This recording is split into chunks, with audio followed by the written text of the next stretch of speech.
Welcome to another Abundant Series episode. Today, I want to talk about weddings because aren't weddings kind of the most abundant thing that we can think of? And the reason I thought about this subject is because I was at a wedding. And what I've been doing with this series is I've been really living more abundantly or mentally more present about abundance in my life. And so that's one of the reasons I started this series, is to be accountable to being more abundant in my life, and then to share stories of how I'm experience abundance in my life. And I thought that would be helpful for people to get them into the abundance mindset. So I'm talking sometimes just about my philosophy about it, things I'm learning that I'm reading, and then things that are actual experiences. So the wedding, I want to first of all, address that weddings have been few and far between. And my heart goes out to the people who had to postpone their weddings.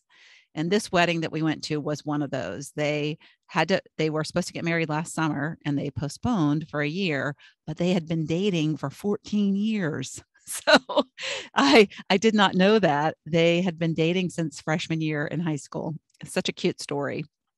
But I am so happy for all the brides and grooms that can finally have the wedding that had to be put on hold. Some people scaled down and went ahead and got married. It would be hard, I would imagine, because I remember back in the day when I first got married, when I was 22, I remember, having to postpone that a year. We wanted to get started. We didn't want to wait. And we got pregnant within our first year of marriage. So that would mean that my oldest daughter would have never been born, and probably my second daughter, because they're close in age and I wouldn't have been able to get pregnant when I was, had to delay the first one. So you never know what will happen in life. And I acknowledge everybody who has had to go through that delay, and the parents who had made plans, potentially had put money down on places. So it's really great to see everything kicking back up again. I've had some people in my Facebook and Instagram aura who I see them with their kids getting married, and that's really, really fun. So it's been a few people that I know have been to weddings recently. So this particular wedding was my husband's college roommate's daughter. That's a long explanation of how it ties in. But if you did not know, my husband, even though we've only been married for 12 years, we were college sweethearts. So it is so much fun for me to get together with his friends because we go way back. And it's a real treat for me. In fact, the guy whose daughter got married, his other daughter got married, I want to say 2 years ago, maybe. And it was an out of town wedding, and we went, and a couple that we saw at the wedding, I had not seen since I was like 19, 20 years old. And the last time I saw them was at their wedding. So my husband had taken me as a date to their wedding. And I remember being at their wedding, and it was one of the most fun weddings I had ever been to. And I remember looking at my then boyfriend and wishing I could get married to him, which didn't happen. We ended up breaking up probably soon thereafter. I can't remember the exact timeline, but then 27 years later, or 28, or however, I don't know the whole timeline, but I know from the time we broke up to got back together was 27 years. So anyways, it was fun. It's so fun to get together with these people and see them. And so I thought what I do today is just reflect on the abundance of weddings, how it's just such a day of full abundance. And no matter what, big or small wedding, it's just so much hope, so many dreams, such like a future to look forward to, and love. Who doesn't love love? I am a big fan of love. That's probably why I like weddings so much. We had a lot of weddings back in 2009. I kicked it off when I got remarried at age 50. And my husband got married for the first time at age 52. So we kicked it off. And then my oldest daughter got married in 2011. And my other daughter got married in 2013. So we were very busy with weddings. But I will say one of the advantages of getting married right before your children get married is you've done the research. And fortunately, I had relocated to a new town about 2 hours away from where I raised my kids, and they decided to get married. It's a great destination wedding place where I live. So they decided to get married where I live, which was very convenient for me. So I had already the caterer picked out. I'm specced out, I guess, because they didn't necessarily have to go with the same caterer, but they did. And so I had the venues specced out. In fact, my oldest daughter got married at the same venue, but it was such a big venue that she did her own thing. So it was outdoor wedding, and she got to pick the location on the grounds.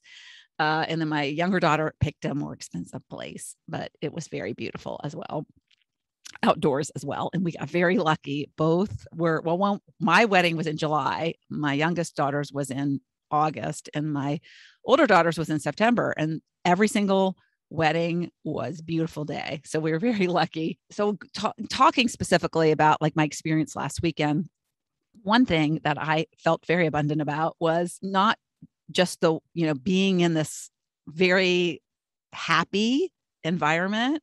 Like I cry when they do the like, dun, dun, dun, dun, dun, like they're married. I mean, I watched Lady Diana's, or Princess Diana at the time, watched her wedding, watched the latest one, the latest two with Meghan Markle, and the other one, Prince Harry and Prince William, their weddings. Just like I love that. I love that.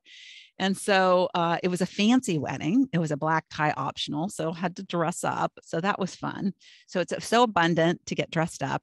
I'm a very casual person, so I don't typically wear heels or like to wear heels, but on a special occasion, I do. So it was super fancy, and it was at a super fancy place. It was, I have a lot of weddings nowadays are outdoors, super casual, and they're officiated like by just there's somebody who goes and gets, they can, what's the word? They can preside over they can do the ceremony. In other words, there's a name for it, officiant, I guess. And so sometimes they're just done in a very casual place. They're not done in churches as much. This was a church wedding, but it was a chapel in a university. And the officiant was actually the brother of the bride. So that was really cool. So yes, it was just beautiful and nice short wedding. I don't like the long drawn out ceremonies. Nope, don't like those. I've been to a couple of those, but I like the ones that they just really meaningful, where the things that the poems they read, the music they play. I mean, I take it all in and feel it just gives me such a sense of hope and happiness. Weddings do.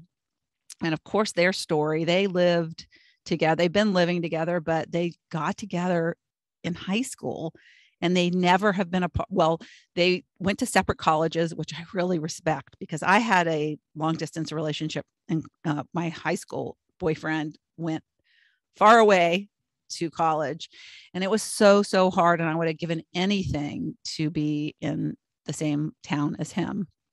So living apart and going and having your college life, not following each other, it's just, to me, an amazing, mature decision.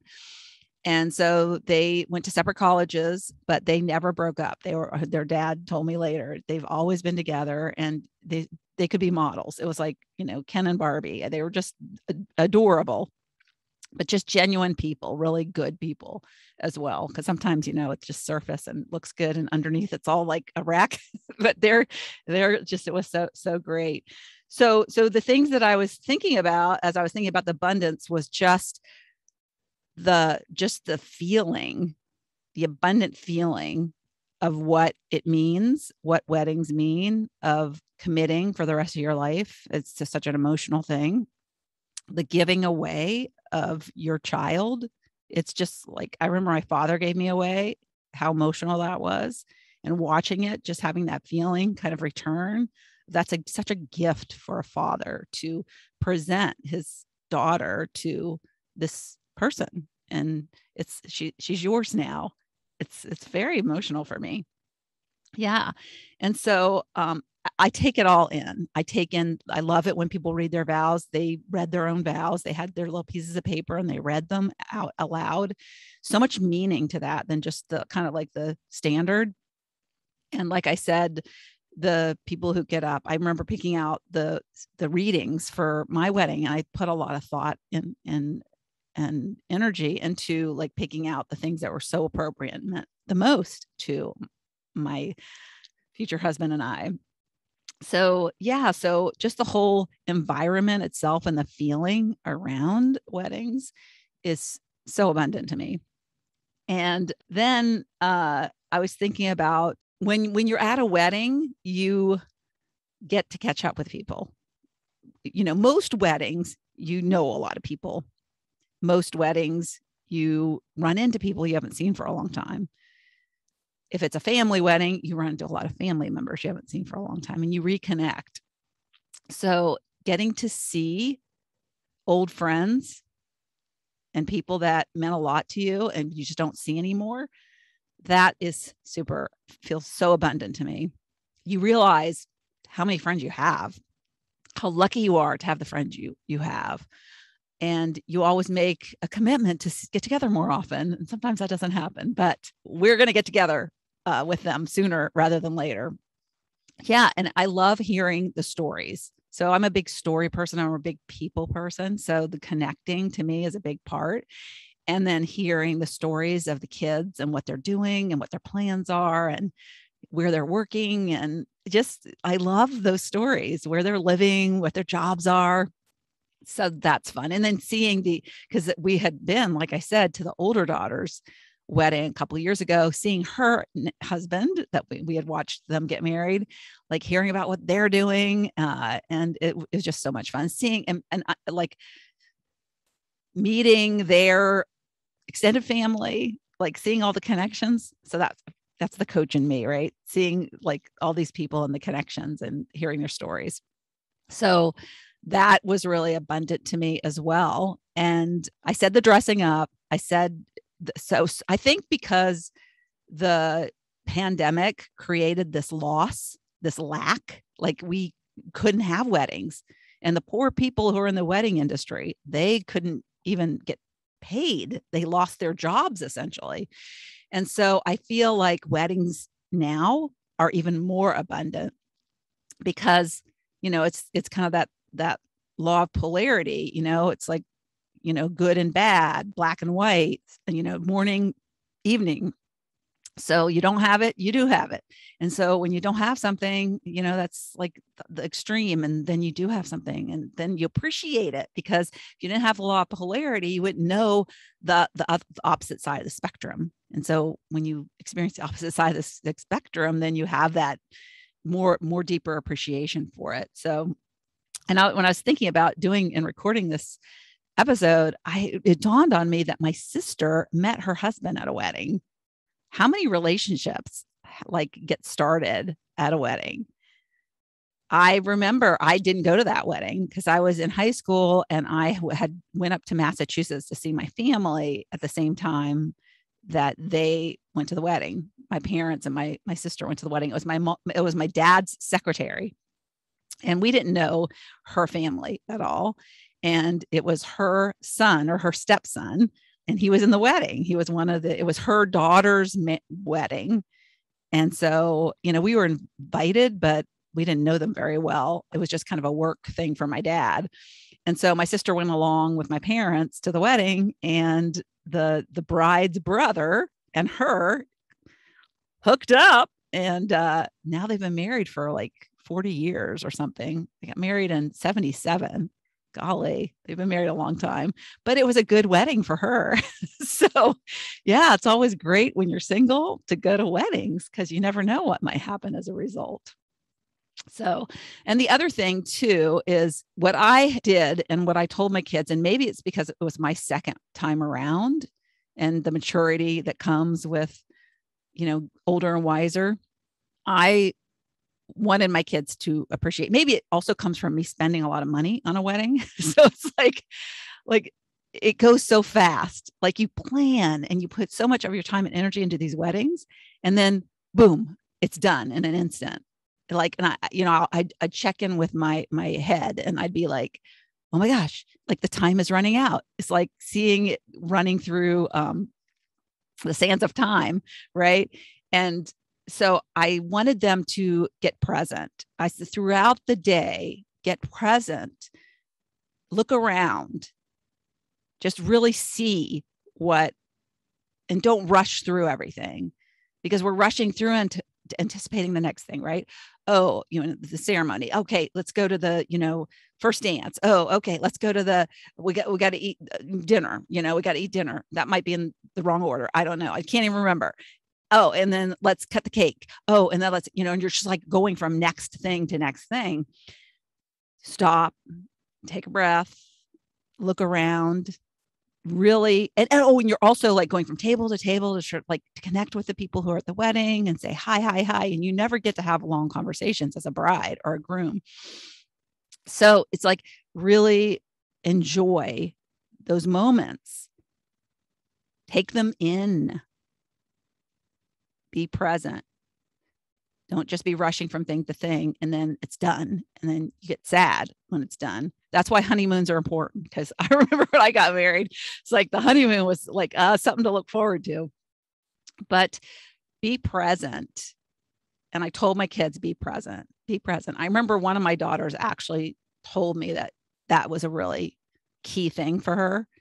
And it's just so important that we don't rush through life. And the abundance is in the present moment. And it's hard to focus on the present moment in the hustle and bustle of a wedding, but it's so important to do that.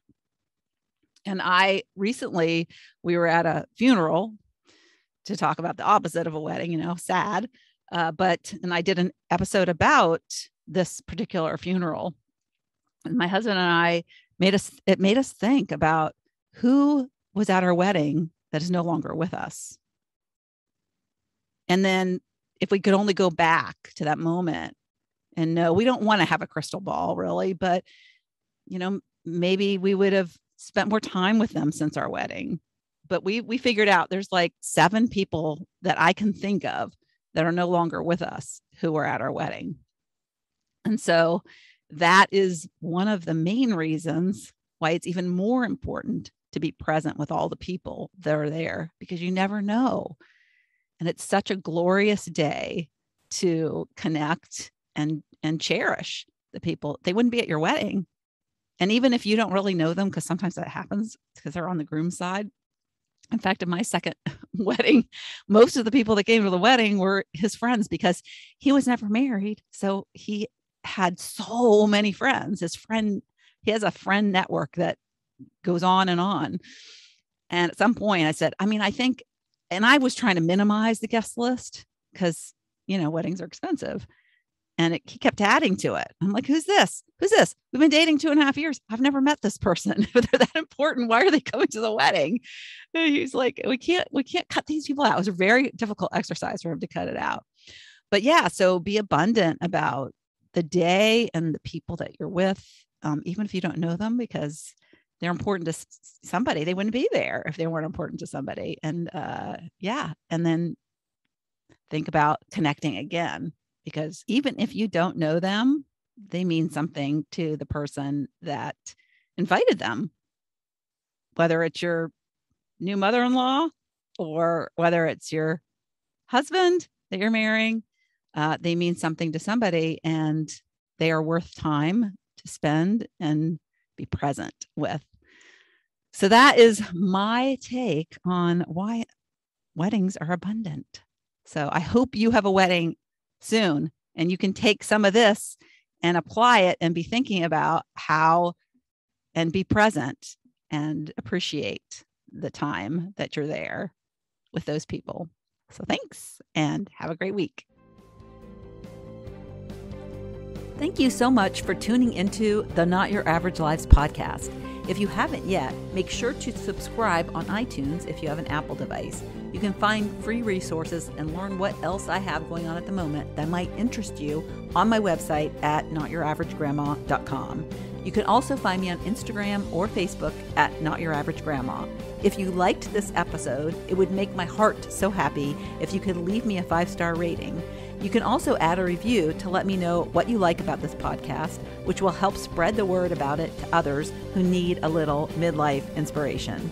As always, be you, listen to your inner voice, and focus on reigniting that lost spark so you can start living your own, not your average life.